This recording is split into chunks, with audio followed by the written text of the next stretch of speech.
ലോക്സഭാ ഇലക്ഷനുമായി ബന്ധപ്പെട്ട് ചെയ്യുന്ന പുതിയ വീഡിയോയിലേക്ക് സ്വാഗതം. ഞാൻ മുമ്പുള്ള വീഡിയോയിൽ പറഞ്ഞിരുന്നു, ആദ്യത്തെ 1-2 വീഡിയോയിൽ ഇതെൻ്റെ സ്വന്തം പ്രഡിക്ഷൻ അല്ല.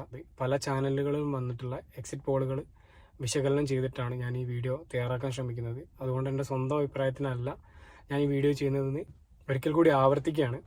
അപ്പോൾ നമുക്ക് നേരെ വീഡിയോയിലേക്ക് കിടക്കാം.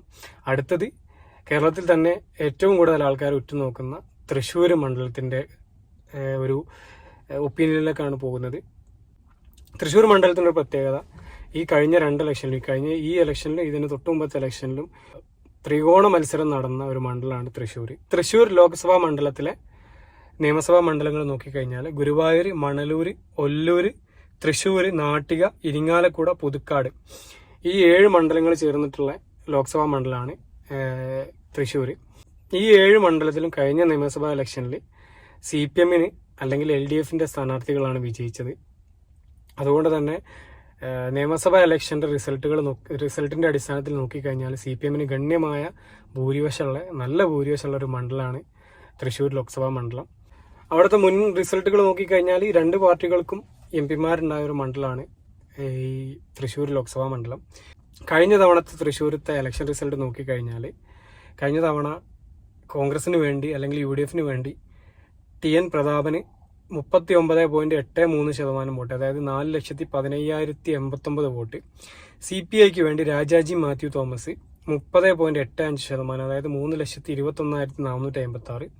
BJP-ക്ക് വേണ്ടി നടൻ സുരേഷ് ഗോപി 28.19%, അതായത് 2,93,822 വോട്ട്. ഇങ്ങനെയാണ് അവിടെ നേടിയത്. അപ്പോൾ ഇത്തവണയും 3 മുന്നണികളും വിജയപ്രതീക്ഷയായിട്ട് നിൽക്കുന്നത്. ഇതുവരെ ഇല്ലാത്ത രീതിയിൽ BJP-യും വിജയപ്രതീക്ഷ കാണുന്ന ഒരു മണ്ഡലമാണ് തൃശ്ശൂർ മണ്ഡലം.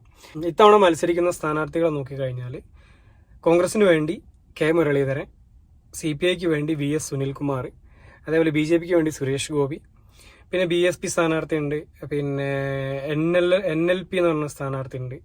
അങ്ങനെ തുടങ്ങി 2 സ്ഥാനാർത്ഥികൾ വേറെയുണ്ട്. പക്ഷെ ഇവിടെ പ്രധാനമായും 3 സ്ഥാനാർത്ഥികളാണ് BJP, കോൺഗ്രസ്, CPM. ഇവർ തമ്മിലുള്ള പോരാണ് നടക്കാൻ പോകുന്നത്. ഒരു ത്രികോണ പോര് ഇത്തവണയും ഉണ്ടാവും. 3 മുന്നണികളും ഒരുപോലെ വിജയപ്രതീക്ഷ വെക്കുന്ന ഒരു മണ്ഡലമാണ് ഈ തൃശ്ശൂർ. BJP കൊണ്ടുപിടിച്ച പ്രചരണം നടത്തിയ നരേന്ദ്രമോദി അടക്കമുള്ള വലിയ നേതാക്കന്മാർ വന്ന് പ്രചരണം നടത്തിയ ഒരു മണ്ഡലമാണ് തൃശ്ശൂർ. പക്ഷേ അതൊക്കെ വെറുതെ ആവുന്നതെന്നാണ് ഞാൻ പ്രതീക്ഷിക്കുന്നത്. അങ്ങനെയാണ് വേണ്ടതും എന്നാണ് എൻ്റെ ആഗ്രഹം. അപ്പോൾ തൃശ്ശൂർ മണ്ഡലത്തിൽ എന്തായാലും BJP വിജയിക്കൂല എന്നുള്ള രീതിയിലേക്കാണ് കാര്യങ്ങൾ പോകാൻ പോകുന്നത്. കാരണം BJP വിജയിക്കുമെന്നുള്ളൊരു സിറ്റുവേഷൻ വന്നു കഴിഞ്ഞാൽ ന്യൂനപക്ഷ വോട്ടുകൾ, പ്രത്യേകിച്ച് മുസ്ലിം വോട്ടുകൾ, അതേപോലെ ഒരു പരിധി വരെയുള്ള പിന്നെ ക്രിസ്ത്യൻ വോട്ടുകളൊക്കെ ഏകീകരിക്കും. ഏതെങ്കിലും ഒരു സ്ഥാനാർത്ഥിൻ്റെ അണ്ടറിലേക്ക്, കൂടുതൽ ക്വാളിറ്റി ഉള്ള വിജയസാധ്യത കൂടുതലുള്ള സ്ഥാനാർത്ഥിൻ്റെ അണ്ടറിലേക്ക് വോട്ടുകൾ ഏകീകരിക്കാനുള്ള സാധ്യത കാണുന്നുണ്ട്.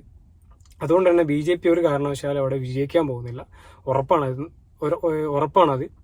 പക്ഷേ കഴിഞ്ഞ തവണത്തേക്കാണ് കുറച്ചുകൂടെ വോട്ട് ഒരു പക്ഷേ സുരേഷ് ഗോപി പിടിച്ചേക്കാം, എന്നാലും കൂടെ വിജയിക്കാൻ പോകുന്നതിനുള്ള ഉറപ്പാണ്. അവിടെ പ്രധാനമായും മത്സരം നടക്കുന്നത് CPM-ഉം CPI സ്ഥാനാർത്ഥിയായിട്ടുള്ള സുനിൽകുമാറും അതേപോലെ കോൺഗ്രസ് സ്ഥാനാർത്ഥിയുള്ള മുരളീധരനും തമ്മിലാണ്.